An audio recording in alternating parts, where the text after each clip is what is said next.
예. 예.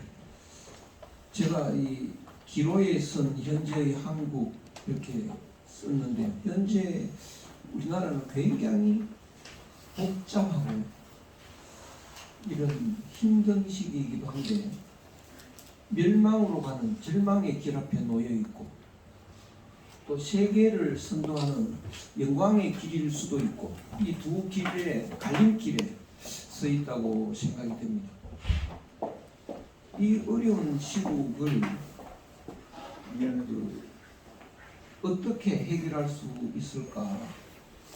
우리나라는 그 철학의 나라라고 할 만큼 뛰어난 철학 사상가가 많은데 뭐 불교계도 그렇고 유학계도 그렇고 그런데 오늘날 우리가 처해 있는 한국의 현실을 해결하실 수 있는 선nhân 중에 누가 가장 적임자일까?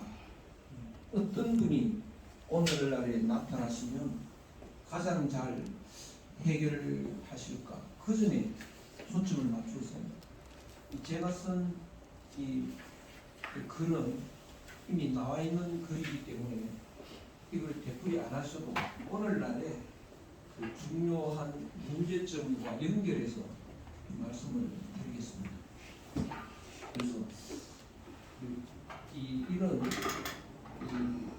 한국의 현실을 해결할 가장 적임자 한 분을 이렇게 꼽으라고 하면 저는 보건 선생이고 거기다가 또 한 분 더 하면 그 수제자 격인 양촌 선생님 두 분이 굉장히 유사한 점이 많습니다. 그래서 어째서 그런가 그 점에서 한번 생각을 해보면 지금 대한민국은 멸망으로 가는 길에 놓여 있다. 그 이유는 뭐냐면 한국은 옛날부터 큰 전쟁을 해서 망한 적이 거의 없습니다. 분열해서 망한 고구려가 어마어마하게 큰 나라고 강력한 나라인데 분열해서 망한 거였어요. 영계소문의 아들들이 분열해서 그 당나라에 가서 당나라 앞잡이가 돼서 그래서 망했어요. 신라가 천년왕국인데요. 고려 태조 왕건 군사와 싸운 적이 없습니다. 내분이 일어나서 망했어요. 후백제도 견훤이 그 왕건 편에 와서 이제 오히려 후백제를 공격하는 쪽에 있었죠. 그래서 망했습니다. 고려도 그 분열이 많이 일어나고요. 그 이성계 이태조하고 싸워서 망한 게 아닙니다. 조선시대도 그렇습니다. 조선이 일본의 침략에 의해서 망한 건 사실이지만 일본군하고 전쟁한 적이 없습니다. 당파 싸움이 극렬해지고 그걸로 인해서 망했는데 우리나라 사람이 편을 갈아서 싸울 때 보니까 나라가 망할 때까지 싸우더라고요. 망할 때까지 그치지 않습니다. 근데 지금 가만히 보니까 좌파 우파 나뉘어서 싸우는데 이건 망할 때까지 싸우겠다. 그 걱정이 됩니다. 많은 사람들이 그런 말 하더라고요. 이제 좌파들 이야기인데 삼성은 망해야 된다. 삼성 망해도 땅은 어디 안 간다. 땅도 어디 가더라고. 망하면 고구려 땅 다 어디 가버렸고 36년간 우리 땅도 없어졌습니다. 그러니까 그렇게 안심할 때는 아니에요. 그래서 그러면 우파는 훌륭하다. 좌파 우파 끝까지 싸우고요. 우파들은 그 야당 총재 이재명은 아주 나쁜 사람이고 그건 영점이고 또 좌파들은 윤 대통령은 0점짜리입니다. 이렇게 갈라질 수는 없습니다. 또 지역적으로도 경상도는 여당밖에 없고 전라도는 야당밖에 없다. 세계 어느 나라도 이런 나라는 없습니다. 그래서 다 망국의 길로 가고 있다. 그런데 사람들은 이 위기감을 못 느끼는데 마치 개구리 같습니다. 개구리가 그 냄비에 물에 이렇게 넣어놓고 이제 삶으면 물이 따뜻해지니까 설마 뭐 이렇게 위기가 온다는 걸 모르고 있다가 어느 순간 그 물이 뜨거워져서 죽고. 그러니까 사실은 이게 우리 역사에서 보면 아주 위험한 시기에 놓였는데 그 걱정보다는 싸우느라고 정신이 없습니다. 그 다음에 또 하나는요, 한국은 세계사의 흐름을 선도하는 영광스러운 기회를 만났다. 이건 또 무슨 소리입니까? 그 역사가 흘러가는데 이렇게 사이클을 갖고 있습니다. 모든 지속하는 모든 것은 그 사이클이 있는데요.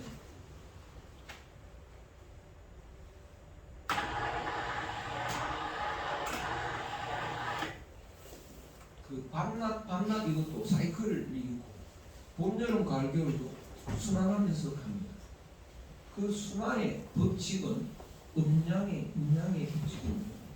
그래서 밤은 음이고 양은 낮은 양이고 봄, 여름은 양이고 가을, 겨울은 음이고 이렇게 흘러갑니다.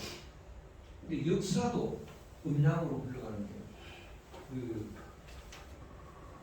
역사의 음양은 뭐냐면 사람에게 몸과 마음이 있습니다. 몸과 마음이 있는데 그 몸은 음이고 마음은 양입니다. 그래서 역사의 긴 역사가 한 500년 뭐 이런 식으로 흘러가는데 몸을 주로 챙기는 시대 한 500년 가면 마음을 주로 챙기는 시대 또 이렇게 한 500년 갑니다. 또 몸을 주로 챙기는 시대 이렇게 흘러가는데 오늘날의 역사는 그 서구의 역사에 합류를 했습니다. 그래서 온 세계 사람들이 서구 역사 흐름 속에서 살아갑니다. 근데 지금의 이 역사는 몸을 주로 챙기는 시대입니다. 몸을 챙기는데 제일 중요한 건 돈입니다. 밥이죠. 그래서 오늘날 사람들은 돈을 제일 귀하게 생각합니다. 그래서 모든 가치 기준이 오늘날 돈이 되어버렸습니다. 좋은 직업은 뭐냐? 월급 많이 주는 직업. 의사, 변호사가 왜 사람들이 서로 하려고 하는 거예요? 안정되고 수입이 많고 그래서 그렇습니다. 그래서 모든 사람의 가치 기준이 돈이 되어 있고 그 다음에 마음보다 몸이 더 중요합니다. 요새 젊은 사람 보니까 못된 건 용서한다고 합니다. 못생긴 건 용서할 수 없다. 이런 말입니다. 마음보다 몸입니다. 그런데 몸 챙기는 시대 요 초기라면 열심히 몸 챙기면서 살아야 됩니다. 몸 챙기기 위해서 제일 중요한 건 경쟁을 해야 됩니다. 돈을 챙겨야 되는데 남이 가져가면 난 못 가져가고 밥을 남이 먹으면 난 굶어야 되니까요. 경쟁을 열심히 해서 이겨야 살아남습니다. 그래서 몸 챙기는 시대의 삶의 방식은 경쟁입니다. 계속 경쟁을 합니다. 그래서 계속 경쟁하다가 요 때쯤 되면 어떻게 할까요? 계속 경쟁하면 이쪽으로 가서 그만 망하고 마는 거예요. 지금 우리가 어디에 와 있느냐? 여기쯤 와 있다는 걸 어떻게 알 수 있느냐 하면 과거에도 몸 챙기는 시대 이 끝에 와 있을 때하고 현상이 비슷합니다. 그럼 이제 역사가 바뀐다는 것을 알 수 있습니다. 어떻게 바뀌느냐? 어떤 현상이 나오느냐? 경쟁을 자꾸 하다 보면 친구가 없어져 버립니다. 우리 어릴 때만 해도 입학 동기는 친구거든요. 그래서 평생 친구로 이렇게 사는데 요새는 입학 동기가 친구가 아닙니다. 경쟁자 이제 장학금 경쟁해야 되고요. 또 뭐 성적 경쟁을 해야 되고 그래서 입학 동기가 경쟁자. 그러니까 시험에 나올 것 같은 걸 내가 안다. 친구한테 안 가르쳐 줍니다. 많이 바뀌었습니다. 어떤 시험을 보다가 이제 조교가 감독을 하는데 어떤 학생이 와서 이렇게 말을 합니다. 몇 번째 줄, 몇 번째 학생, 자리 학생 컨닝합니다. 조치하세요. 그리고 이제 이틀쯤 후에 전화가 옵니다. 그때 처리가 어떻게 됐나요? 그 학생이 공평한 사회를 위해서 그랬을까? 아닙니다. 그 학생 때문에 자기 성적이 밀릴까봐. 그래서 친구가 없습니다. 입사 동기는 친구였죠. 지금은 아닙니다.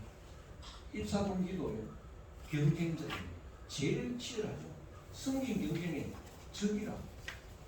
그래서 이 몸쟁이는 시대의 마지막에는 친구가 없어지고 외로워집니다. 그래서 우울해집니다. 이렇게 되면 이 사람들하고 어울릴 수가 없습니다. 어울려가야 마음이 즐겁지가 않고. 그래서 이렇게 되면 행복이 뭐냐 물으면 남의 불행을 보는 거예요. 불행이 뭐냐 남의 행복을 보는 거죠. 그러니까 남 불행해지는 걸 보면 행복해지니까요. 싸움을 붙이는데 이 복심 이런 거는 재미가 없고요. 격투기를 붙여가지고 피투성이가 돼서 쓰러져서 이렇게 그런 장면들 보면 열광을 합니다. 사람들이 얼마나 많은 사람들이 몰려오는지 하얀 경기장에서 그런 게 이제 가장 그런 걸 보고 싶어 하는 건데요. 과거에 로마 때 콜로세움이라는 경기장을 만들어 놓고 거기서 검투사들 싸움 붙여놓고 하나가 찔려서 죽으면 막 열광을 하면서 술하고 밥을 들고 들어가서 먹고 축제가 벌어집니다. 또 사자하고 싸움 붙여가지고 사자한테 사람이 얻어키면 또 열광을 합니다. 오늘날하고 비슷합니다. 그래서 친구가 없이 외롭게 있다가 혼자 밥 먹고 빨리 집에 가가지고 개를 데리고 오는 이런 시대가 됐어요.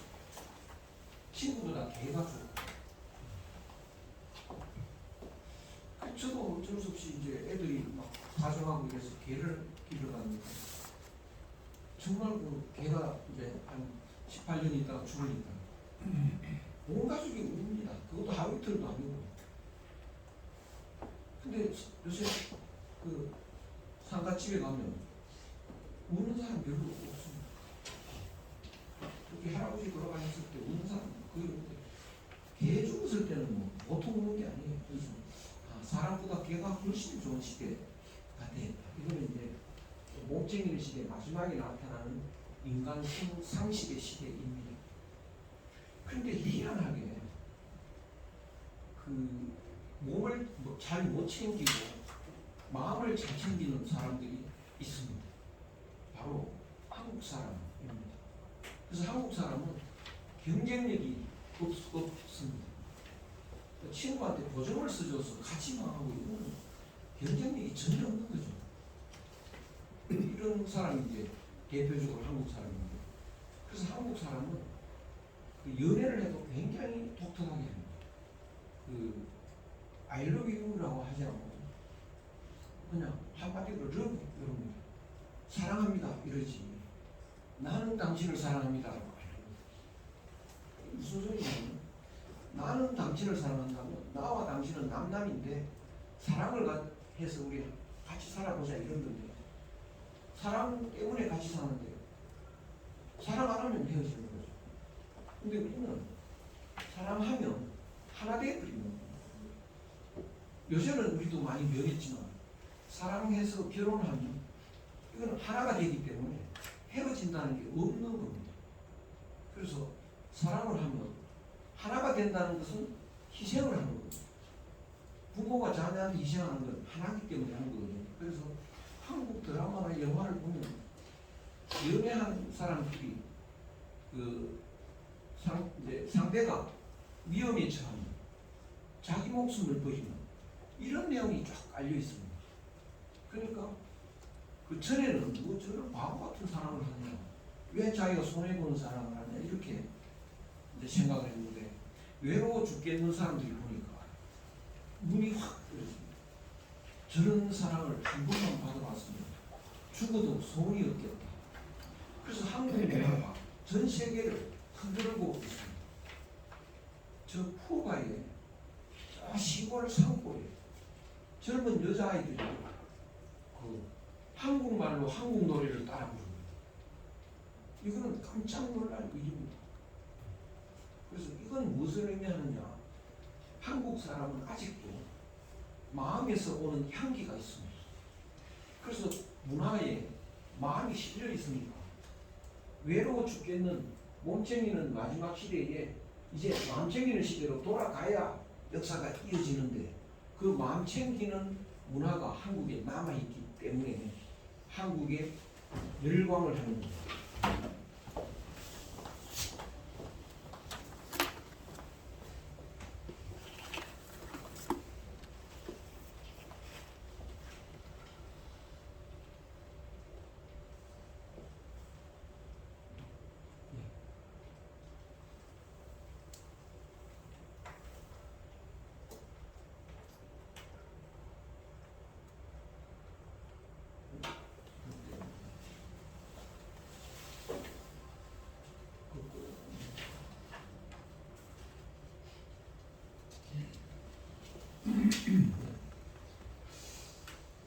그래서 이 문화가 이렇게 이제 한국 문화가 이렇게 이 세상을 움직인다는 것은 이제 한국이 세계를 움직일 때가 된 겁니다. 그러면 한국이 주도해서 세계를 이끌어 가려면 처음에 문화예술이 확 올라오고요. 다음에 철학이 나와야 됩니다. 유럽에서도 중세에서 르네상스로 넘어갈 때 문화예술이 확 일어나고요. 그 다음에 철학이 나옵니다. 데카르트, 칸트 이런 철학이 나와서 이제 유럽 근세 시대가 시작이 되는데 한국도 마찬가지로 한국 철학이 나와야 됩니다. 그러면 이제 완전히 한국 주도의 세계가 이제 세계사가 전개가 될 수 있습니다. 놀라운 일이 됐습니다.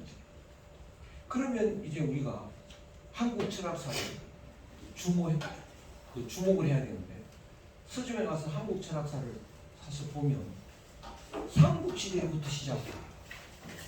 그리고 내용은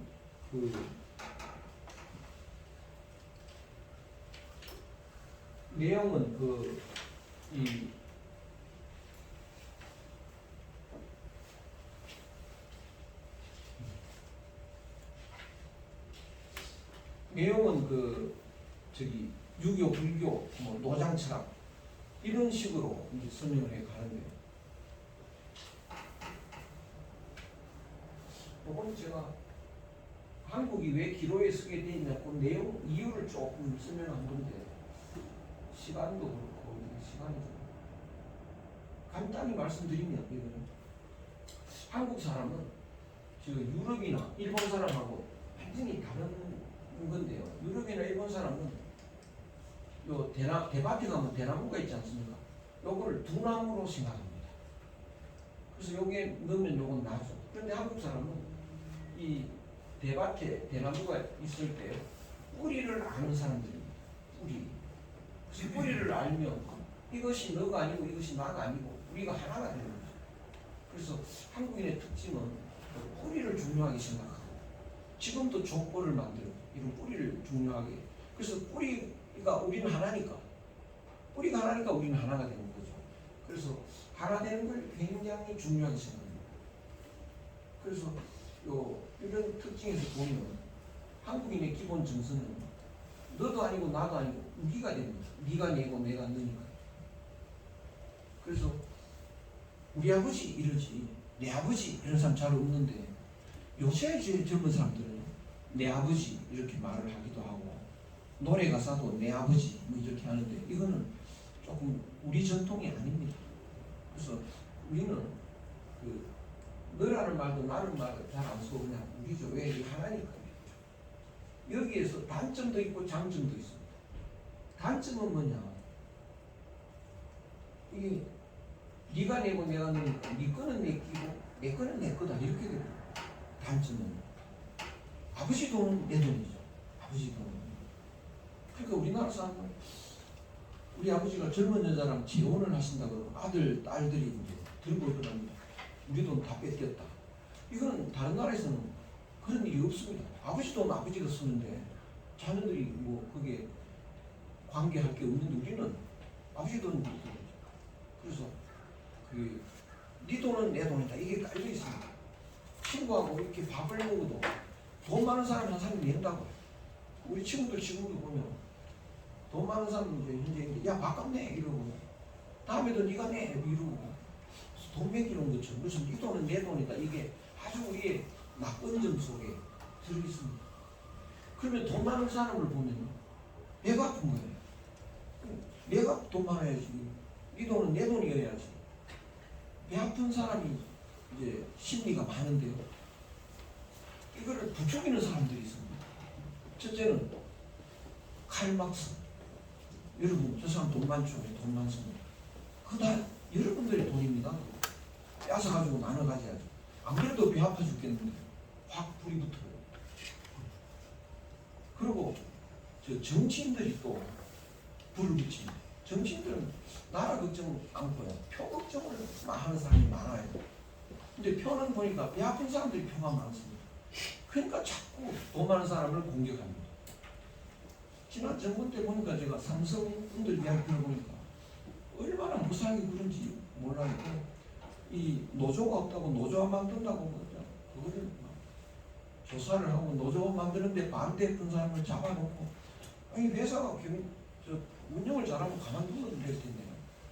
그래서 그런 그렇게 하면 이제 배 아픈 사람들이 표가 몰리는 겁니다. 그 다음에 방송이 또 그렇게 합니다. 방송이 시청률을 너무 생각합니다. 그래서 시청률을 배 아픈 사람이 시청률을 좌우하니까요. 드라마에 나오는 재벌은 악마 중에 그런 악마가 없습니다. 그래서 돈 많은 사람 다 나쁜 사람 취급을 하는 이런 풍조가 돼가지고 굉장히 나쁜 점이 우리나라에 좀 팽배해집니다. 그래서 그거 단점이 돼가지고 이러면 나라 망하는 거죠. 그래서 그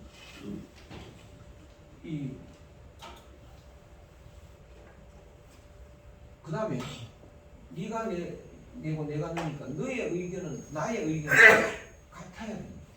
다른 의견을 가지면 용서를 못합니다. 그래서 실제로 이 태극기 들고 나간 어머니하고 촛불 들고 나간 딸하고 집에서 싸워가지고 어머니가 가출한 사건도 있고 이렇습니다. 의견이 다른 걸 용납을 못합니다. 그래서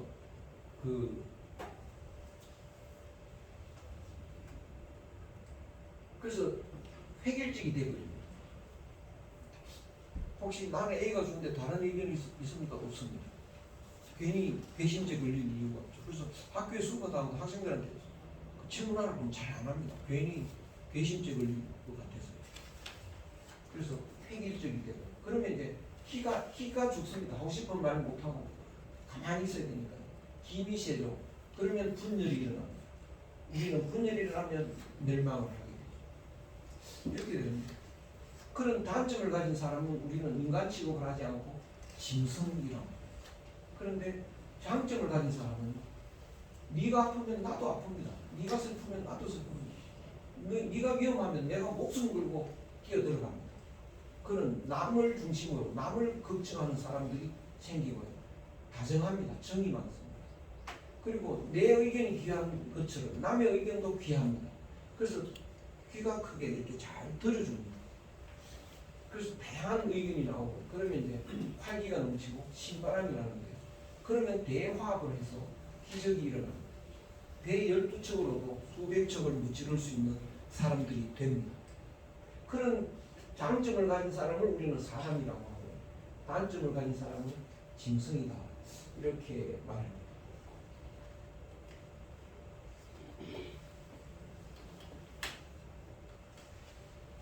그런데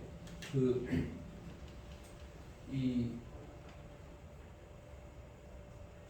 한국이 새 세상을 이끌어 가려면 이제 철학이 나와야 되는데, 그래서 한국인 지금 우리 고유 철학은 없고, 한국에 있다면 대개 이제 삼국시대부터 철학을 정리를 하다 보니까 불교, 유학 이런 거, 지금은 또 후대에 들어온 기독교, 이것이 한국의 마음 철학의 그 대표들입니다.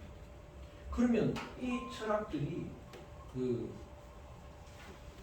앞으로 세계를 이끌어갈 정신 철학이 될 수 있겠느냐 이제 생각을 해보면요, 굉장히 어렵다고 생각돼요. 왜냐?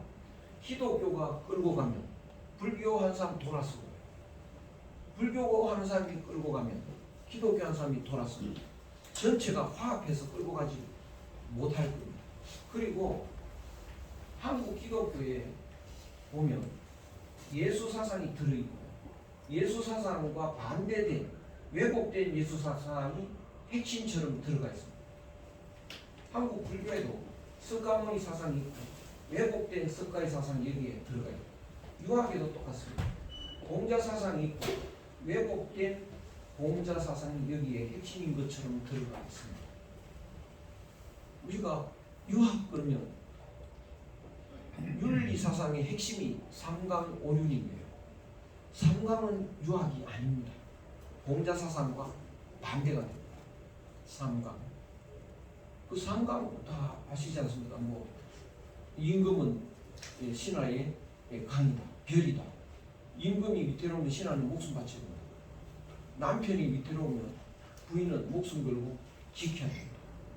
이거는 유학 그 공맹 사상 아닙니다.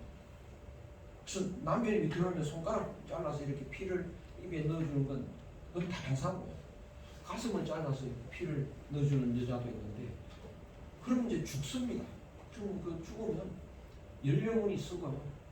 완전히 영광, 그 집안을 영광되게 만들고, 이렇게 되는 거는 그 굉장히 잘못된 건데, 이것이 유학의 핵심처럼 되어 있습니다.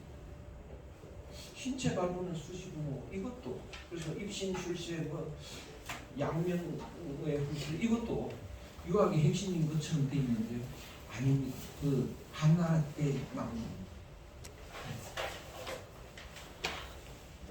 사실은 충신불사이고 그것도 공맹사상 아닙니다. 공맹사상은 그 나라가 위태로우면 임금이 잘못하면 혁명을 해야 된다는 사상이 있습니다. 그래서 모건스행도 그 고려 왕조를 지키려고 그 이성계한테 협조를 안 한 게 아니고요, 이성계한테 덕이 모자라서 협조를 안 하신 걸로 봐요. 이성계가 이태조가 정말 이용했다면 두 분이 굉장히 친하셨습니다. 친했음에도 그 왕될 자격이 있냐 없냐에 따라서 친하다고 해서 인정할 수 없는 거거든요. 그 누군가요? 굉장히 포수가하고 이 관중이 굉장히 친했습니다. 근데 임금이 어느 자리에 포수가 어떠냐? 안 됩니다. 왜냐? 친한 거하고 그 자리에 적임자하고 좀 별개로 해야 됩니다. 그래서 굉장히 친했음에도 불구하고 왕의 자격은 없다. 그래서 왕으로서 이렇게 존중을 많이 했었던 거죠. 그래서 이 충신불사이군도 한나라 때 나온 거와 수기침도 이게 대학에 있는 것 같지만 사실은 이것도 좀 다릅니다. 수신제가 치우평천하도 조금 왜곡돼 있어요. 그래서 이 지금의 유학도 너무나 많이 왜곡돼 있어서 그 앞으로 시대를 끌고 갈 수 있는 그런 한국 철학이 되기는 상당히 어렵습니다. 그러면 어떻게 하면 될까? 이제 공자사상, 공자 같은 공자사상을 그대로 도려내면 되지 않겠냐? 또는 석가모니 사상, 예수사상 그대로 도려내면 그거는 훌륭한 사상 아니겠느냐? 물론 훌륭한 사상이지만 그 사상은 그 당시에 그 사람들에게 필요한 사상이기 때문에 오늘날은 안 맞습니다. 그러면 오늘날에 필요한 사상은 아직은 없습니다. 만들어내야 되는데요. 누가 만들어내야 되느냐? 그런 자격 있는 사람도 안 나타나 있습니다. 그러면 공자 같은 사람이 나타나면 오늘날 어떤 해결책을 만들 수도 있겠죠.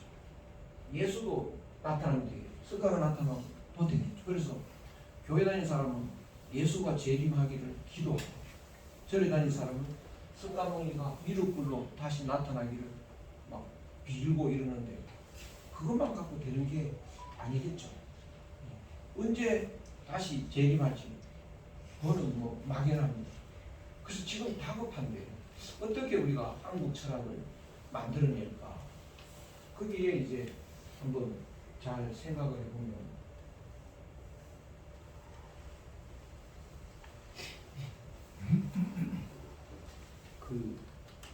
우리나라에 예수나 공자나 석가모니가 어떤 원리로 사상을 만들었을까? 그 원리를 한번 보면 자연에서 만들었습니다. 자연의 이치를 터득을 해서 그 자연의 이치를 바탕으로 해서 사람들이 살아가는 그런 방법을 만들어낸 것입니다. 그것이 공통입니다. 그러면 그 자연의 이치를 우리가 알면 오늘날에 맞는 철학을 만들 수 있는데요. 자연의 이치를 알기가 참 어렵습니다. 마치 나무의 뿌리 같아서 나무의 뿌리는 안 보이니까 뿌리를 알면 잎을 어떻게 가꾸면 되고 가지는 어떻게 가꾸면 되고 이게 쉬운데요. 뿌리를 알기가 어렵습니다. 그것처럼 자연의 이치가 나무 뿌리 같아서 알기가 어렵습니다. 그래서 오늘날 새로운 철학을 만드는데 굉장히 어려움이 있는데요. 그런데 이 최치원 선생님이 이런 말을 한 적이 있습니다. 우리나라에 심오하고 오묘한 도가 있으니 이를 풍류라 한다. 가르침을 일으키는 근원이다. 내용이 선사, 신선들의 역사에 자세하게 기록되어 있다. 실로 유불도 삼교를 포함한다. 이렇게 되어 있습니다. 그러니까 우리의 현묘한 도, 그 도는 유교, 불교, 노장 철학을 다 포함한다. 그러면 현묘 지도는 유학이나 도가 철학, 불교 철학이 나온 뒤에 그거를 종합 정리한 것일까? 그건 아닙니다. 그러면 그 이전에 있던 현묘한 도가 어떻게 후대에 나온 그 유교, 유불도를 포함할 수 있을까? 그것은 바로 이 현묘 지도는 뿌리라는 겁니다. 뿌리가 먼저 있고 뿌리에서 가지가 나오고 줄기가 나오고 꽃이 피고 잎이 펴도 그 잎과 줄기와 가지는 뿌리에 포함되는 겁니다. 나중에 나와도. 그러니까 한국의 현묘 지도는 유불도를 포함한다. 말이 되는 거죠. 그런데 최천생이 오늘날 살았다면 기독교도 포함한다고 했을 겁니다. 그러니까 어떤 사상도 어떤 잎이 뿌리에서 벗어날 수 없듯이 한국 고대의 현묘 지도에서 벗어날 수 없다. 그러면 오늘날 한국 고대 현묘 지도를 바탕으로 하고 거기에서 오늘날 사람이 필요한 사상을 만들면 되는 겁니다. 그런데 우리의 선현들 중에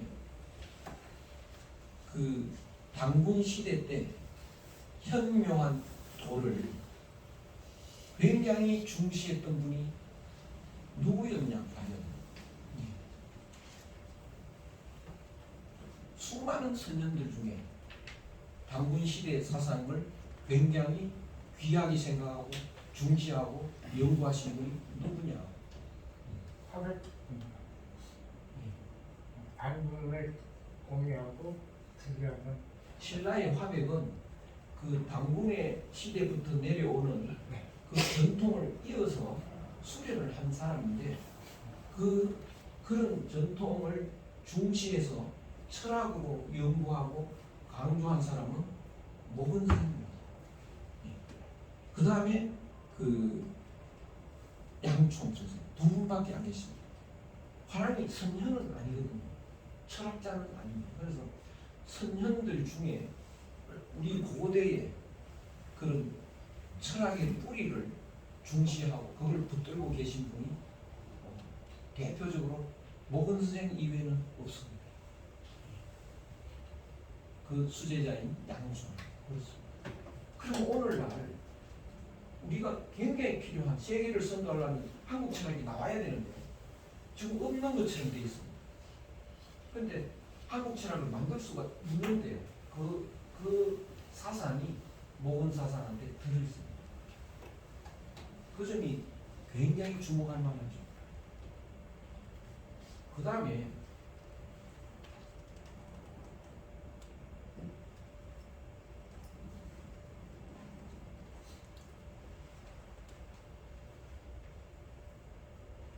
그 사람들이 왜 한국 고대 철학을 계속 그 주목하지 않느냐. 이건 크게 보면 처음에는 한국 문화가 공자 이전에는요 중국 문화보다 훨씬 더 앞서 있었고 문화의 중심이었고 또 한국이 황제 나라였고 중국이 제후였습니다. 모건생은 그걸 다 아십니다. 그래서 모건생이 글에 보면 중국 황제가 원래 황제 나라는 우리나라였는데 나중에 우리나라 본을 보고 황제라고 칭하면서 도로 우리나라에 조공을 바치라고 한다. 이 모건생이 말이에요. 그 역사도 모르는 고약한 그 지시다 이런 뜻이 들어있습니다. 그런데 그는 우리 과거의 화려한 문화와 철학이 왜 자꾸 숨어졌느냐면 첫째는 공자에 의해서 한국 문화와 중국 문화가 역전이 됩니다. 그 다음에 한나라 때 사마천이 사기를 쓰면서 중국 중심으로 사기 역사를 써버렸습니다. 그러면서 한국 역사가 이제 숨게 되고요. 세 번째는 조선 건국시에 고대 자료를 전부 불태우고 오셨습니다. 이것이 치명적인데요. 왜 그랬냐 하면 정말 그 이성계, 태조 이성계가 힘은 굉장히 세는데 그 덕이 모자랍니다. 덕이 모자라서 그 왕이 됐는데요. 백성들이 등을 돌립니다. 안 따릅니다. 그래서 그때 왕이 된 것은 개성이었습니다. 개성에서 왕이 되는데 개성의 선비들이 말을 안 듣습니다. 그래서 개성 선비한테는 과거를 못 보게 했습니다. 그러니까 개성 선비들이 농사도 못 짓고 과거도 못 보고 장사를 시작했다. 그것이 개성상인의 출발이었습니다. 그리고 뭐 동네마다 여기저기서 두문동이라고 해가지고 문을 닫고 세상에 안 나오거든요. 정치가 되질 않습니다. 그래서 이 힘을 얻으려고요. 중국에 가서 주원장한테 매달린 겁니다. 우리가 제후국이 돼줄 테니까 황제로서 우리나라를 좀 다스려달라. 그러니까 처음에는 거절당했습니다. 우리가 왜 남의 나라 다스리냐? 귀찮다, 안 한다. 근데 또 재차 가서 통일사정을 해서 허락을 받았어요. 그래서 우리가 이제 제후국이 됐어요. 그래서 시진핑이 뭐 과거에 한국이 중국이 일부였다고. 형식으로 보면 중국이 제후국입니다. 형식으로 보면. 실제로는 뭐 독립돼서 우리가 제후국이라고 하는 건데 중국을 이용한 것이지만 모든 형식은 제후국입니다. 그래서 그러고 보니까 이성계 이제 태조는 오래 정치를 못했고 바로 태종이 이제 왕이 되고 보니까 역사 자료가 굉장히 많이 남아 있었는데요. 그거 우리가 중국 제후국인데 중국한테 들키면 큰일 나겠다. 그래서 전부 그거를 이제 수거해서 불을 태웠습니다.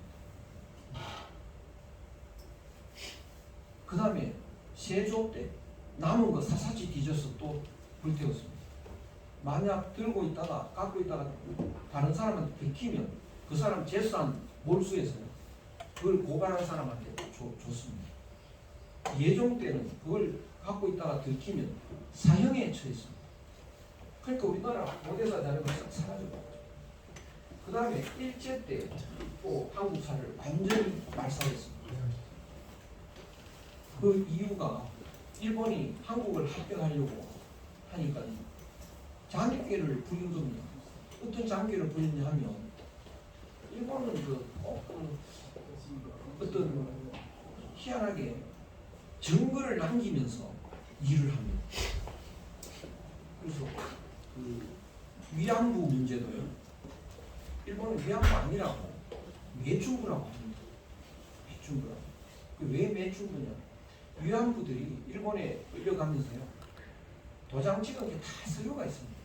그 서류를 보면 나는 자원을 해서 월급을 받고 일본 그 군인에게 봉사하러 간다. 도장 다 찍어놓고. 그러면 그 서류를 보면 위안부죠. 아주 매춘부죠. 강제도 아니고 스스로 자원했죠. 그 증거를 가지고 그걸 믿으라고 합니까? 우리가 믿습니까? 근데 또 우리나라 어느 물질 대학 교수가 또 나는 역사를 팩트에 근거해서 쓴다. 그래가지고 그걸 위안부라고 또 썼어요. 매춘부라고 썼습니다. 사실이고 서류 보면 그러니까요. 근데 그거는 삼척 동자도 알죠. 그거 읽어보고 도장 찍은 거 아닙니다. 그것처럼 한국을 합병할 때도요. 그런 그 서류를 꾸미는데 어떻게 꾸미느냐. 한국과 일본은 할아버지가 같다. 그러니까 함께 사는 게 낫다. 그러면 누가 주도해가지고 그 함께 살아야 되냐? 형이 주도해야죠. 그래서 형이 동생을 보호하면서 한 나라가 돼서 사는 게 좋다. 그럼 누가 형이냐? 역사 보면 알죠. 그래서 일본 역사는 한 1000몇 년 이렇게 돼 있습니다. 한 1500년 이렇게 역사가 돼 있는데 한국은 그보다 기니까요. 그 긴 역사는 잘라야 됩니다. 그래서 삼국시대 그 초기 이후 중기부터 역사고 그 이전은 다 신화다 이렇게 정리를 합니다. 그런 어마어마한 그 조선사라는 책이 있습니다. 오늘날 역사학자들까지도 그걸 이어받고 있습니다. 그래서 우리 고대사에 우리 고유한 철학은 없다 이렇게 돼버렸는데, 근데 이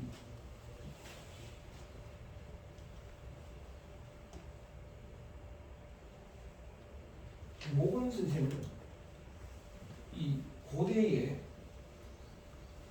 이 천부경이라고 있는데 오늘날 다 없어지고 하나도 남아있지 않은데 목숨 걸고 한 책이요. 목숨 걸고 이렇게 숨어서 공개도 못하고 이렇게 필사로 해가지고 오늘날까지 남아있는 책이 딱 하나 있습니다. 환단곡이라는 책이 있어요. 근데 그거를 역사학자들이 또 부정을 하는 거죠. 그래서 저는 보니까 이거는 그 역사학자들이 감정을 한 건데 철학자가 본 적이 없어요. 그거를. 예컨대 추사 김정일생의 글씨가 나왔다 그러면 감정가에 확 따라붙죠. 근데 가짜라고 이제 감정이 됐습니다. 이유가 뭐냐? 추사 때 종이가 아닌 게 있다. 그러니까 가짜. 먹은 추사 때 뭐가 아닌 게 들어있다. 그래서 가짜. 그 감정간에 서예가가 안 들어갔다는 거예요. 서예가가 들어가면 한눈이 압니다. 이거 추사 글씨라는 거예요. 설명이 필요 없습니다. 그래서 그럼 종이는 이게 그때 종이 아닌 게 있는데 어떡하란 말이냐? 요거 지가 뜯어먹었어. 그래가지고 후대에 붙인 거라. 여기는 먹이 왜 그때 먹이 아닌 게 있냐? 이 종이 먹고 물이 묻어가지고 여기 썩었어. 그래서 후대에 이제 종이 붙이고 먹으로 연결했다. 보면 합니다. 서예가는. 근데 환단고기는 철학자가 본 적이 없어요. 제가 보니까 보면 그냥 이건 100%입니다. 그래서 제가 환단고기 그 해설서를 냈습니다. 그 뒤로는 역사학자들이 저한테 아무도 말을 안 합니다. 그 말을 하면 당신이 철학을 아냐 물으면 한마디도 못하죠. 그래서 제가 역사학자들도 철학을 좀 했으면 좋겠다. 옛날에 문사철 다 좀 하는 거거든요. 철학을 조금만 공부해도 알 텐데 모건생이 그 환단고기에 들어있는 천부경을 연구하신 적이 있습니다. 천부경을 그거를 그 해석서도 주석도 하셨다는 말이 있는데 전해지지는 않습니다.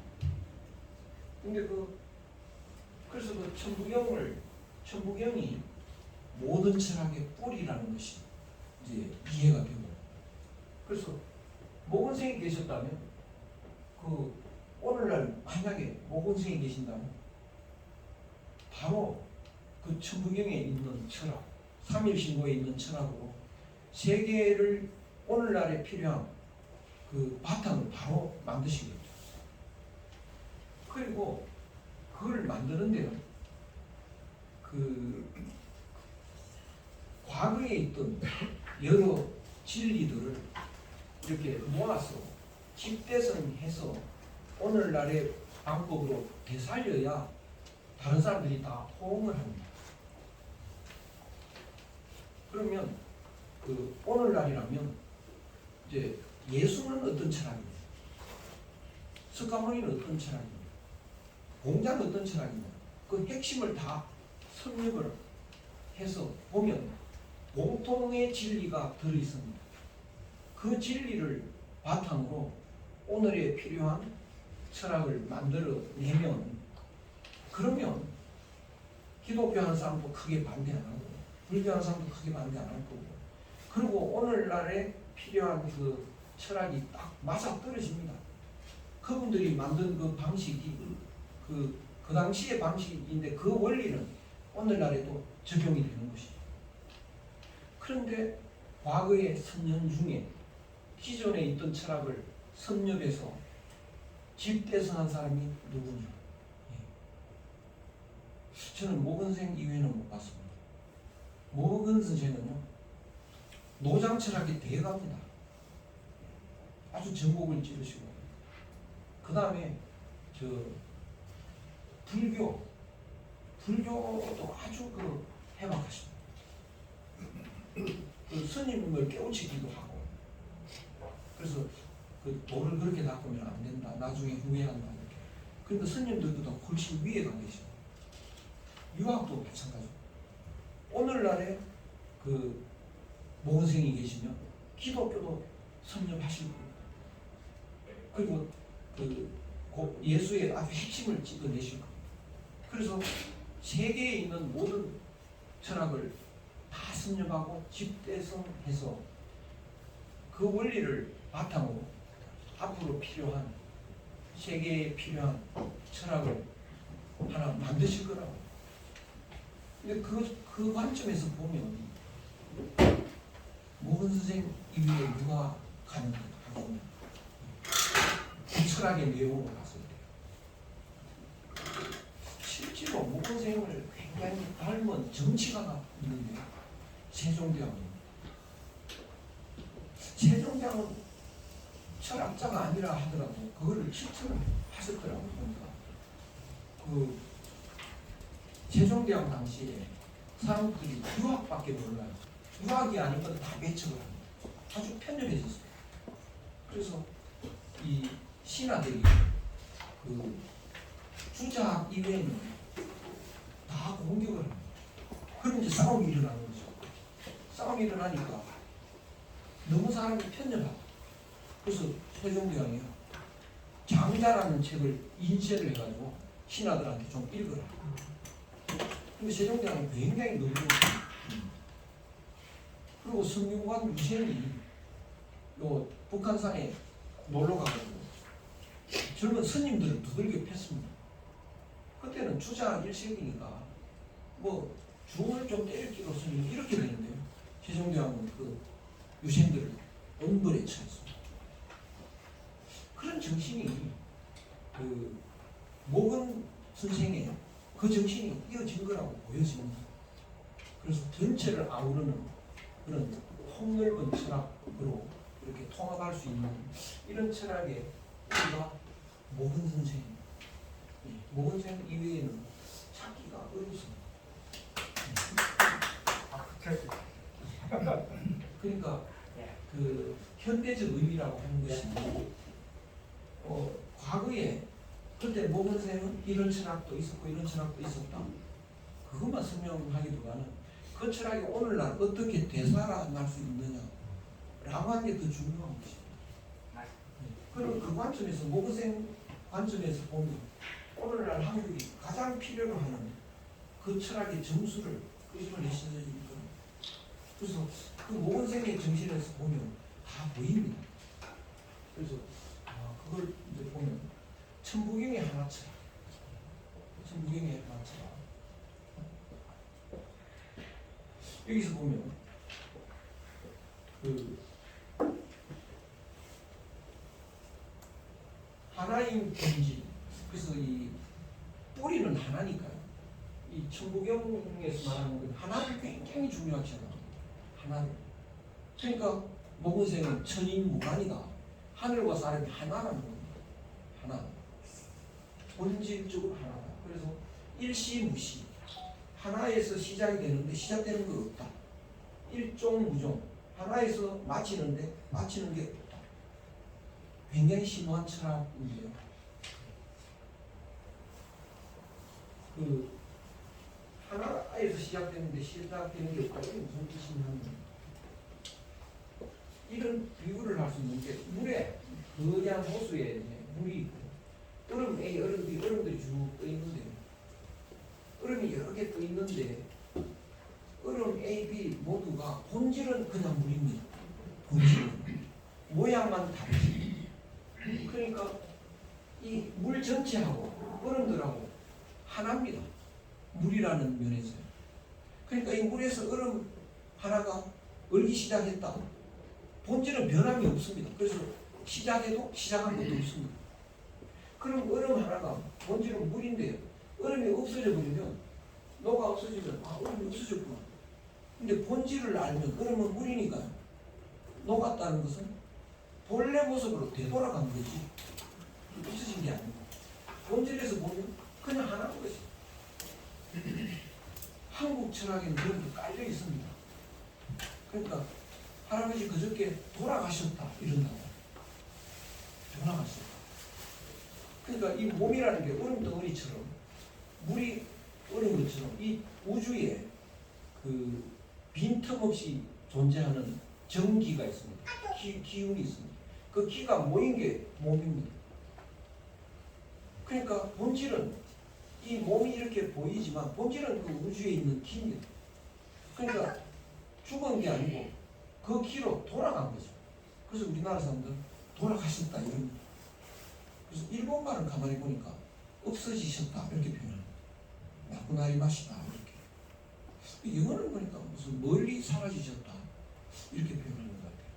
패스드 웨이 이런 식으로. 그래서 우리나라 사람이 이런 천부경의 철학이 내려온다. 하늘과 내가 하나로 연결되어 있으면 그거는 하늘은 영원한데 나도 영원한 겁니다. 근데 그거를 잊어버리면 이제 이 생사가 있는 것처럼 되는 거죠. 그래서 사실은 본질은 하나인데 요 나라는 것에 눈이 생기니까 눈에 보이는 덩어리가 있고 눈에 보는 게 있으니까 요 눈에 현혹이 돼가지고 요걸 너라고 하고 요걸 나라고 해버리는 겁니다. 이것이 착각입니다. 이것이. 그 착각을 안 하면 이것이 나가 아니고 이것이 너가 아닙니다. 그럼 뭐냐? 이것도 물이고 이것도 물입니다. 이 물 전체하고 똑같습니다. 그것을 알면은 생사가 없는 거죠. 그래서 그 모건쌤은 이 생사가 없다는 걸 아십니다. 그래서 바다가 두 개 있는데 생사가 있는 바다, 진여의 바다, 생사가 없는 바다. 너는 어느 바다의 형체냐? 생사해에서 형체냐? 진여에서 형체냐? 그런 설명을 하는 거예요. 그러니까 생사가 없는 본질을 그거를 깨달으시고 본질의 모습으로 이렇게 살아가신 거니까 생사에 초연하시죠.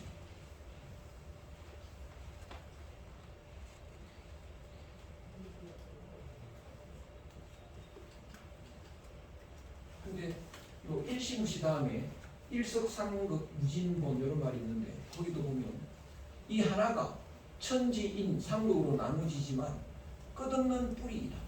끝없이 나오는 뿌리다. 이렇게 뿌리 의식을 굉장히 강조를 하고 있습니다. 그래서 이 천부경 또 삼일신고 이런 그 철학을 오늘날 굉장히 이런 철학이 굉장히 중요한 철학입니다. 그래서 새로운 철학을 만드는 굉장히 중요한 뿌리입니다. 이 철학이 그 한국 철학으로 다시 등장을 하면 그 철학이 세계를 정말 온 세계 사람들이 짐승 다 돼버렸습니다.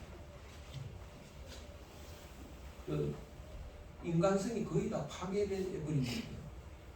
이런 세계 사람들을 구하는 뿌리가 된다면 이런 천부경 삼일신고는 한국의 보배고 세계의 보배다 이렇게 말씀드릴 수 있습니다. 삼일신고에서 보면 하늘에 세 요소가 있습니다. 뭐냐? 성명정 여기 세 요소입니다. 그래서 성은 뭐냐? 요 마음 심자에다가 산다 라는 뜻이니까 살리고 싶은 마음입니다. 하늘 마음은 뭐냐? 살리고 싶은 마음입니다. 이렇게 딱 쉽게 정리가 되어 있어요. 하늘이 뭘 살리고 싶은 거냐? 하늘 마음은 부모 마음하고 똑같습니다. 그리고 부모는 자녀를 살리고 싶은 마음으로 가득합니다. 하늘 마음하고 부모 마음이 같습니다. 그런데 그 하늘은 살리고 싶은 마음이 있기 때문에 명령을 합니다. 말을 자꾸 합니다. 살리려고 해요. 밥 먹어야 될 때가 되면 밥 먹어라 이렇게 명령을 하는데 하늘에 그 명령이 귀로 안 들리고요. 느낌으로 옵니다. 왜 배가 고프다. 왜 이렇게 배가 고프나? 하늘이 밥 먹으라는 소리입니다. 왜 이렇게 피곤하냐? 하늘이 쉬어라는 소리입니다. 왜 그럴까? 그래야 사니까요. 그래서 하늘은 늘 명령을 합니다. 그리고 하늘에도 몸이 있다. 정이 몸인데 이건 뭐냐? 우주에 가득한 빈틈없이 있는 힘이다. 이것이 그 하늘의 세 요소입니다. 이런 철학은 저는 다른 데서 못 봤습니다. 너무 우리나라의 고대 철학이 위대합니다. 그래서 이걸 보면 뭐 성경에 태초에 말씀이 있었으니 굉장히 그전에는 왜 말씀만 있을까? 이제 이해가 돼요. 말씀만 있는 게 아니고 성명정 다 있는 건데 어린애가 태어나면 엄마 옆에 있는데요. 엄마 얼굴도 모르고 엄마 마음도 모르고 애가 접하는 건 엄마의 말만 접합니다. 그것처럼 우리는 하늘의 마음도 모르고 하늘의 몸도 모르는데 접할 수 있는 건 하늘의 말씀이다. 배고프다 이 하늘의 말씀이고요. 아유 피곤하다 하늘의 말씀이고요. 그래서 태초에 말씀이 있었다는 말이 되는 건데요. 원래는 세 요소가 있는 겁니다. 그럼 사람에게도 세 요소가 있습니다. 성명정 이게 천인무관이니까 하늘의 요소가 사람의 요소로 그대로 있습니다. 이것도 그 다른 데서는 제가 못 봤습니다. 뭐 사람들은 마음과 몸이 있다 이렇게 두 요소로 알고 있고요. 또 주제학에서도 이와 기다 이렇게 두 요소로 알고 있는데 여기서는 세 요소라고 말합니다. 그러면 마음이 이제 이 세 요소가 있는데 사람에게는 마음과 기운과 몸입니다. 두 요소로 말하면 마음과 몸으로 말하는 사람은 마음이 몸을 움직인다 그러거든요. 마음이 몸을 움직이죠. 몸 지 혼자 안 움직입니다. 마음이 움직이는 거죠. 걸어가라 그러면 마음이 걸어가라고 하면 몸이 걸어가고 저 사람 한 대 때리라 그러면 몸이 이제 주먹이 말랐고 이렇게 되는데 아파 누워 있을 때는요 마음이 몸을 못 움직입니다. 그 설명을 할 방법이 없습니다. 그런데 이 3요소를 보면 금방 설명되죠. 마음이 몸을 안 움직이고 마음은 기를 움직입니다. 기를. 그러면 기가 몸을 움직이죠. 기운이 빠져버리면 마음이 기를 움직이고 기가 몸을 못 움직이죠. 세 요소로 보면 바로 설명됩니다. 그런데 나중에 중국 지자학이 이 기술을 만들면서 요것과 요것을 포함, 요걸 물덩어리 가지고 기라고 해버립니다. 요건 미라고 합니다. 그러니까 이 두 요소가 기인데 퇴계 선생은 이거를 기라고 바꿔요. 윤곡생은 이걸 기라고 바꿔였으니까 의견이 일치할 수가 없습니다. 지금까지 그 주자하는 학자들이 서로 싸웁니다. 율곡이 옳다, 퇴계가 옳다. 이걸 보면 싸울 게 하나도 없습니다. 그 기의 내용이 전혀 다른데. 그래서 우리 고대 철학을 몰라서 그런데 사람과 하늘은 하나인데 사람이 실수를 해가지고 요것만 갖고 있어야 되는데 악한 마음이 생겨버립니다.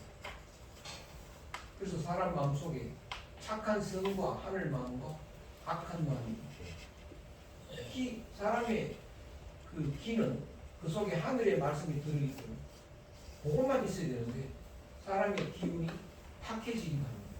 그래서 맑은 기와 탁한 기가 있고 또 사람의 몸은 후합니다. 후하다는 건 이게 무겁고 중후한데요. 사람이 실수해가지고 경박해져 버리고 그래서 몸은 중한 몸과 경박한 몸 이렇게 두 가지로 갈라집니다. 중한 몸은 뭐냐? 사람의 몸이 우주와 함께 움직이는 큰 호수의 파도가 이렇게 치는데 그게 나무토막이 파도하고 똑같이 움직이면 나무토막의 움직임이 거대한 호수의 움직임하고 하나죠. 그 가벼운 움직임이 아닙니다. 전체의 파도의 그 중후한 묵중한 움직임에 하나가 돼 있으니까요. 그러니까 사람도 이 우주의 움직임과 하나가 돼 있으면 그 움직임이 굉장히 중후한데요. 그래서 그런 움직임이 원래 갖고 있다가 경박해지면 하늘과 함께 하지 못하고 따로 떨어지면 그 자기 몸만 따로 움직이니까 경박해집니다. 밤에 자는 것은 우주의 모습입니다. 그럼 같이 자고 낮에 일어나고 이거는 그 중후한 움직임이 되는데 밤새 고스톱 치다가 낮에 자고 이러면 그 몸이 경박해집니다. 그런 식으로 이렇게 분류를 해놨습니다. 이런 철학이 이제 바탕입니다.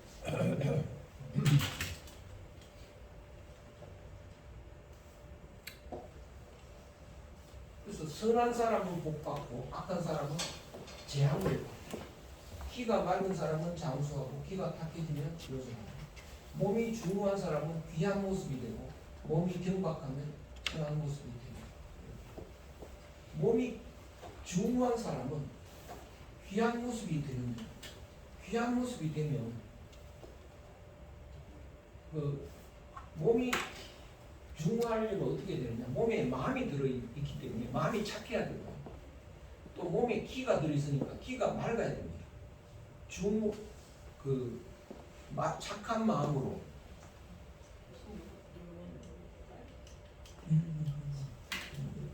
맑은 기로 착한 마음으로 중후한 몸이 되면 몸에서 빛이 납니다.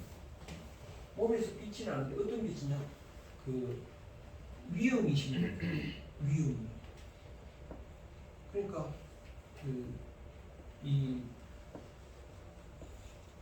집에 가정집에도 하늘 마음으로 가진 사람이 가끔 있는데 누구냐면 부모입니다. 부모는 돌을 안 닦아도 아주 악한 부모도 자기 아들, 딸을 보는 순간 그 하늘 마음이 싹 나옵니다.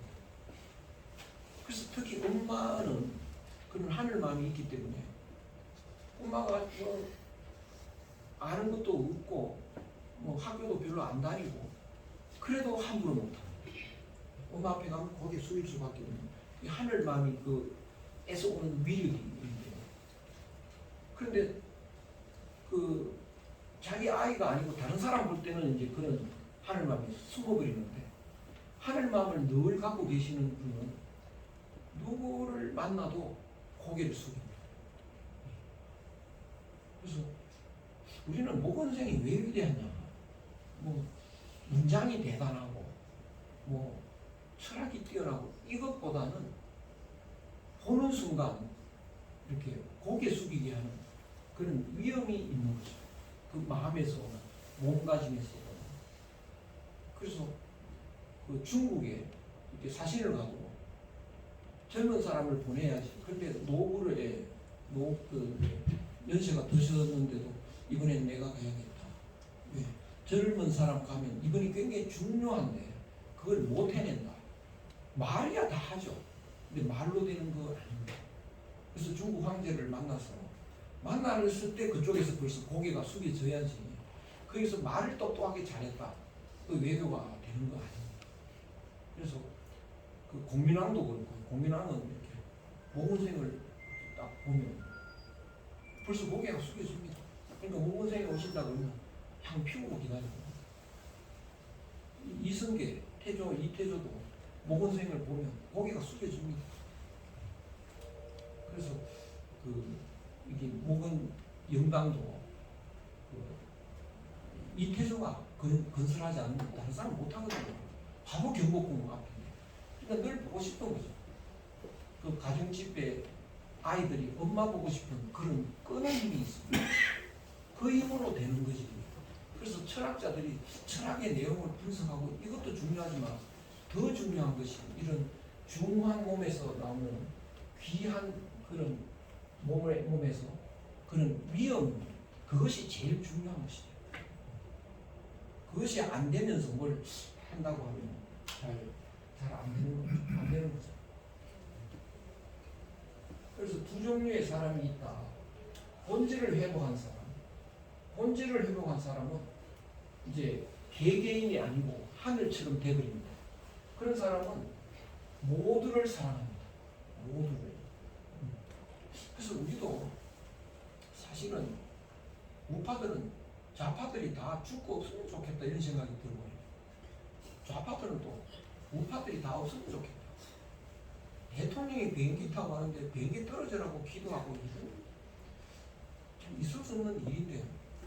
근데 이것도 우리가 좀 잘 생각해 보면 형제가 되게 싸울 때요. 형이 죽고 없으면 좋겠다 이러다가 아버지 마음은 어떨까? 엄마 마음은 어떨까? 그러면 용서가 된다. 엄마 아버지는 암만 못돼도 그 용서할 수 있어요. 그래서 우리 부모 마음이라면 어떻게 해야 되나? 그래서 죽어 없어져서 되는 게 아니고 그걸 어떻게 좀 사랑의 힘으로 끌어안는 방법은 없을까? 그래서 당분을 이해해버리면 이런 갈등도 좀 해결할 수 있는 길이 열리는데 아무리 마음속으로 우리가 끌어안으려고 해도 그게 잘 안 되는 이유가 몸에서 그런 위험이 안 나와서 그렇습니다. 그러니까 모건생 같은 분 이렇게 나와서 촛불 들고 막 뛰어오는 사람들 이렇게 가면 이렇게 쳐다보다가 고개를 좀 영향을 받는 거죠. 그러니까 우파들이 좌파를 왜 못 끌어안느냐, 몸에서 그런 위험이 안 나와서 그렇습니다. 그러면 이제 좌파도 바뀌겠죠. 한번 좌파는 영원히 좌파가 아닙니다. 좌파도 바뀐 사람이 있습니다. 근데 그걸 바꾸는 것은 그런 몸에서 나오는 위험인데 엄마도 또 다 똑같은 엄마가 아니더라고. 엄마만 보면 고개 숙인다 이랬더니 젊은 학생들이 아닌데요. 엄마가 원수입니다. 엄마 보면 싫어서 요새 엄마들은 좀 많이 변질이 되긴 했습니다. 그건 전통 엄마가 아니죠. 그래서 이 엄마 마음은 그 나쁜 짓 하는 애들도 엄마 얼굴을 쳐다보면 그만 나쁜 짓 못하는 그런 힘이 몸에서 나와줘야 되는데 그런 정신을 우리는 모건생한테서 배워야 되겠다 싶습니다. 그래서 이런 사랑을 하고 이런 사랑을 하는 사람은 영생을 하고 있습니다. 기독교 영생이라는 게 바로 그 본질을 아는 거죠.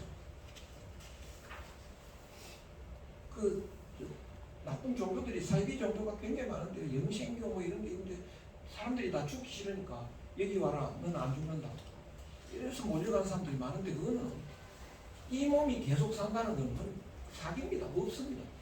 그럼 어떻게 영생이냐? 이 몸이 본질이 뭔지를 깨닫는 거죠. 이 몸의 본질이 하늘의 몸이고 우주에 가득한 기운이라는 걸 알아버리면 그러면 영생이 됩니다. 그래서 이런 본질을 아는 것 이것이 이제 중요한 거예요.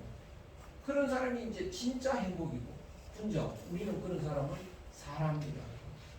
근데 본질을 망각한 사람은 경쟁을 열심히 하고 그래서 아무리 경쟁에 이겨서 성공을 해도 늙어 죽습니다. 암만 성공해도 불행합니다. 그런 사람은 소인이라고 합니다. 우리나라에서는 짐승이라고 합니다. 그래서 온 세상 사람이 이제 짐승 다 됐는데 소인이 다 됐는데 이거를 사람으로 만들어줄 철학, 혼자로 만들어줄 철학 이것을 우리들은 오늘날 만들어내야 된다. 그렇지 않으면 이 한류라고 하는 문화 예술이 지속되지 않고 세상을 바꾸는 역사가 나오지 않는다 이렇게 되는데 그 정신이 어떤 그 방법이 우리는 모건생한테서 있는 것이 뛰어난 선전들 중에도 그런 이런 다 끌어안는 정신 조선시대는 주작 이외에는 다 배척을 했습니다. 또 주작을 하는 사람 중에서도 또 싸웁니다. 단파 싸움 해가지고 그래서 또 이 노로는 남인을 배척하고 뭐 이런 식이 되는 겁니다. 그래서 이런 모두를 끌어안는 것은 본질을 회복하는 길 이외에는 없다 이렇게 말씀드릴 수 있습니다. 이거는 이제 수제자죠. 양촌 선생의 천인심성 합일지고 이걸 보시면 여기 사람 모습입니다. 사람 모습인데 요 하늘이 요 머리에 들어와야 했습니다. 천인무관이 바로 딱 보이죠. 스승의 철학을 그림으로 그렸습니다. 사람과 하늘이 딱 하나가 되어 있죠. 그런데 사람이 이쪽으로 가버리면 이건 짐승입니다. 이쪽으로 가면 이거는 성인입니다. 군자입니다. 이건 소인이고. 그래서 그 소인 따로 있고 군자 따로 있는 게 아니고 사람 한 사람한테 소인의 요소와 군자의 요소가 있는데요. 그러면 이 소인의 요소가 많이 있는 사람들이 이쪽으로 가버리면 완전히 소인이 되는데요. 이쪽으로 방향을 바꾸면 수양을 하면 됩니다. 이쪽으로 방향을 바꾸면 군자, 수지 이렇게 되어 있는데 군자가 수양한다. 그래서 성인처럼 된다. 하늘처럼 된다. 이 길을 만들어놨습니다. 아마 모건생의 철학을 가장 잘 개성한 분으로 보이는데 군자 됐으면 됐지 왜 또 수양을 할까요? 이때 군자는 예비 군자입니다. 진짜 군자가 아닙니다. 그래서 공자는 늘 군자는 이래야 돼, 군자는 이래야 돼 이런 설명이 많은데 그것은 아직 군자가 덜 됐지만 예비 군자, 곧 군자가 될 사람을 말합니다. 그래서 군자가 수양을 해야 되는데 여기 있는 다 소인인데요. 이쪽으로 가면 여기 예비 군자가 되죠. 그래서 수양을 하면 완전한 군자가 됩니다. 이쪽으로 가면 소인이 됩니다. 그래서 이거를 이제 이쪽으로 간 사람은 악마라고도 하고 사탄이라고 하고 기독교에서는 요거는 이제 구원받은 사람이 되는데 그래서 우리는 악마다 사탄이다 그러면 이제 바깥에 있는 남이라고 생각하는데 다 내 속에 있습니다. 사람 속에 그런 요소들이 있는 것이죠. 그래서 요거는 이제 동문학교를 제가 생각을 해봤는데요. 이 사람이 당군시대 때는 사람들이 모여서 수시로 21일간 합숙을 하면서 사람 되기 위한 수련을 했습니다. 그것이 이제 삼국유사에는 곰이 마늘하고 쑥을 가지고 들어가서 햇빛 안 보고 이제 사람 돼서 나왔다. 곰한테 쑥 먹이도 사람 안 되거든요. 그러니까 곰이 아니고 사람 인간성을 잃어버린 짐승입니다. 그래서 21일간 이제 그 하늘 마음, 본래 마음을 찾아서 진짜 인간의 모습으로 이제 나오는 이것이 그 우리 이 제례에 있어서 공통의 하나의 철학이었는데 이 불교가 들어오면 불교가 또 그런 합숙 수련을 하고 유학도 합숙 수련을 했습니다. 그래서 옛날의 교육은 합숙을 하는 겁니다. 왜 그러냐? 교육이 수련이라서 또 수련은 그 밤이 더 중요합니다. 그래서 낮에 머리로 공부하는 거 이거는 이제 잘못된 교육이고 그래서 모건생의 교육도 이런 서원이나 이런 데서 그 합숙하면서 밤에 많은 가르침이 전해지고 이렇습니다. 그래서 그 이런 동굴의 역할을 유학도 하고 불교도 하고 요새 기독교도 한국 기독교는 굉장히 독특합니다. 산에 동굴을 만들어 놓고 기도원이 가면 이렇게 다른 나라에 없는 한국 고유의 이런 게 있습니다. 그래서 모건생이 되신다면 당군의 그 이 장점을 너무나 잘 아시고 또 그 사람이 바뀌어야 된다는 것도 아시고 온 세상 사람들이 다 그 짐승처럼 돼가지고 생사의 바다에서 헤매고 있는데 이거를 이제 바로 잡아야 된다, 구제해야 된다는 걸 너무나 잘 아시는데 어떻게 해야 되느냐? 머리 교육만 갖고는 안 되고요. 합숙 수련이 필요하다. 그래서 오늘날 어떻게 하느냐? 이런 당군 시대 때 동문학교를 복원시켜야 되지 않을까? 그래서 아마 모건생이 오늘날 나오셨다면 이런 역할을 해내실 겁니다. 그래서 한국이 이제 세계를 이끌어가는 나라가 되고 세계가 평화롭게 되는 이 역할을 하실 분 바로 모건생이다. 그래서 그걸 하시고 모건 선생의 집안에서도 좀 신경을 쓰시고 앞으로 미래를 위한 모건의 그 집안이 됐으면 좋겠다. 이런 질문을 해보면서 마치겠습니다.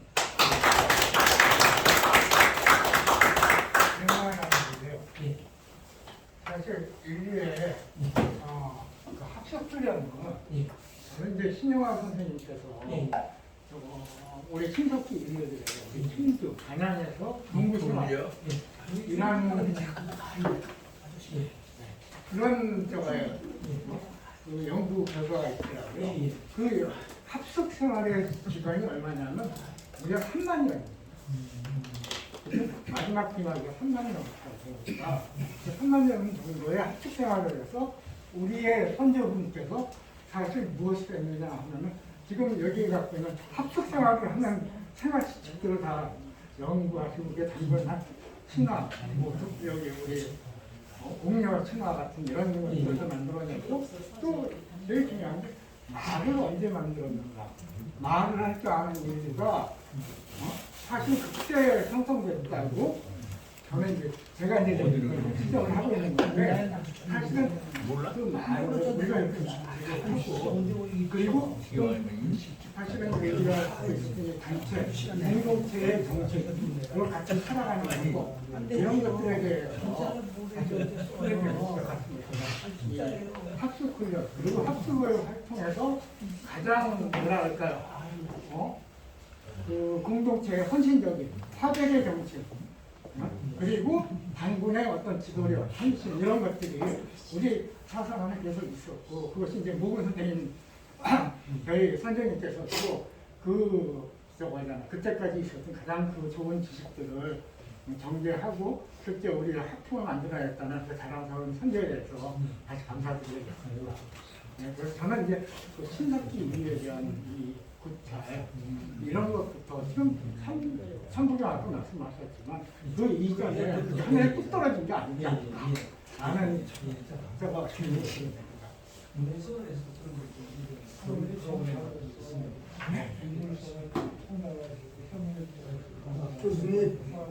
교수님 저기 하나 있어요. 예. 우리 그 생활이 예. 지 동네를 예를 드는데 아니 여기 치면 나오는데 뭐가 되냐면은 우리 생활하는 집이 이 땅 위에 있는 게 아니고 땅 속에서 살던 시절이 오랜 세월이 있어요. 그래서 이런 거. 지금 문화재 등록돼 있는데 어디 있냐면은 제가 알려드릴게요. 논산 천안간 고속도로에 탄천 휴게소가 있는데 바로 거기서 한 10m만 올라가면은 거기에 그 문화재 그게 있어요. 문화재가 지정돼 가지고 한 5만 평 정도 그걸 발굴했어요. 고속도로 만들 때 그 동굴집 그 우리나라 그 집이 육지로 나와 있는 게 아니고 땅 속에서 살던 시절 그 집터가 나와 있어요. 그래서 그게 한 70차 정도? 70가구가 정도 이렇게 살던 동네가 있어요. 지금 지동네가 다 있어요. 그런 게 우리 생활을 바로 동굴에서 했던 것 같아요. 그래서 낮에는 밖에 나와서 사냥하고 먹을 거 구하고 밤에는 땅속에 사고 그랬던 것이 지금 그 문화재 거기 지정해가지고 발굴을 중에 있어요. 지금 현재 그 이제 검토하는 중에 있어.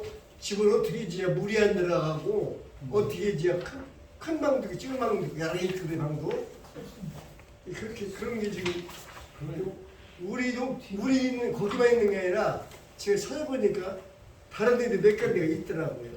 그래서 다른 데도 지금 그런 지역이 발견되는 데가 더 있어요. 많지는 않고. 겨울에도 좀 덜 춥고 그렇게 아니, 겨울에도 안 춥고 그 옛날에는 나무 뭐 그러다가 좀 여름에도 기술이 없으니까 좀 시원하고. 그냥 땅 파가지고 이렇게 땅을 이용한 거죠. 이렇게. 그게 지금 모형도 그려져 있고 가면은 국가에서 해가지고 문화재 만들어. 그래서 지금 안에서 나왔길래 동굴학교 나왔길래 학교뿐이 아니라 생활 자체를 우리나라 사람들이 동굴에서 했다는 그 증거가 나와 있고 참 오래된 시절이에요.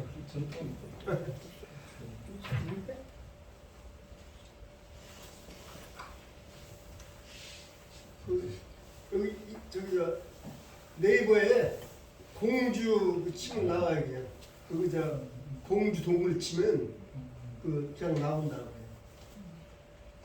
근데 제가 이렇게 보니까 우리나라의 이제 역사가 5,000년 이후에 대한 기록들은 많이 있어요. 당군 이후에 대한 것들. 근데 당군 이전의 기록은 유일한 게 말씀 빼고 해요. 지금 방구대 암각화 있다. 근데 그게 지금 8,000년, 9,000년 이렇게 보고 사실 신석기 인류들이 저거 이제 12,000년 전에 어떻게든 이 땅에 뭔가를 갖다가 하셨는데 그때는 기록 수단이 없어서 아무것도 남아있는 게 없지 않습니까? 근데 이제 조금 물건이 그런 것들 그리고 그 흔적이 우리나라에서 5,000년 전에 지금 있는 것들이 되게 중요하고 그분들이 진짜 10만 년이잖아요. 원래 구석기, 알기 구석기부터 10만 년에 네 차례 빙하를 오셨으면 그 지혜는 무엇일까? 우리가 지금 우리 저거 목을 사장을 얘기하는 것처럼 뭐 당군 신화가 갖고 있는 활조등법이나 아니면 천분인의 지혜나 이런 것들을 그 10만 년의 공부를 합숙하니 충분히 만들고 남았고 그 순간에 많이 흩어져 나가긴 했겠지만 진짜 완성된 그 정의 어떤 인류가 이제 뭐라면은 우리가 선선들이 나왔어요. 순례리에도 우리 여 순례도 우리 지금 현재 단군 어디에도 나오는 천선들이 나와요. 그분들이 아니냐.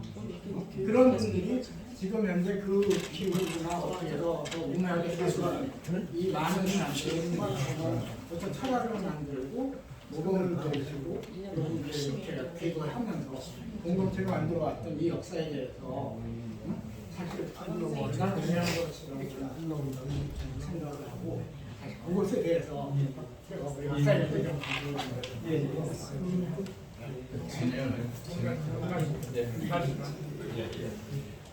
사실 오늘 이기동 교수님 발표를 통해서 우리 보건 선생이 일찍이 이제 원나라에 가셔서 그 아까 우리 그 나라에서도 그 이제 성균관 대사성을 지내시면서 교육자로서 이 역할을 아주 지대하게 하셨다고 했는데 원나라에 가셔서 성균관 거기서 배우신 거 정규 성리학을 실제로다가 그 몸소 체득하고 우리 지금 현재에도 외국에 가서 외국의 철학을 배워오듯이 그렇게 하시고 또 오셔서도 그 전에도 그랬고 또 오셔서도 불교 철학도 연구하시고 또 노장사상도 연구하시고 이렇게 해서 정말로 우리 현재 분열과 혼돈 시대에 그 통합적인 그런 사상 철학을 연구하신 그런 것을 오늘 그 교수님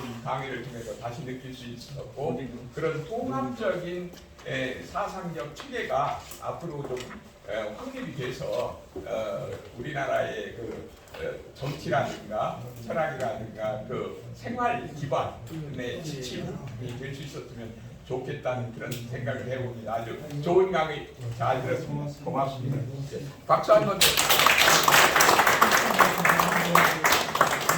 특별한 질문이 없으시면 이것으로 이기동 교수님의 발표를 전부 마치는 걸로 하겠습니다. 혹시 그럼 박수 한번 드리겠습니다.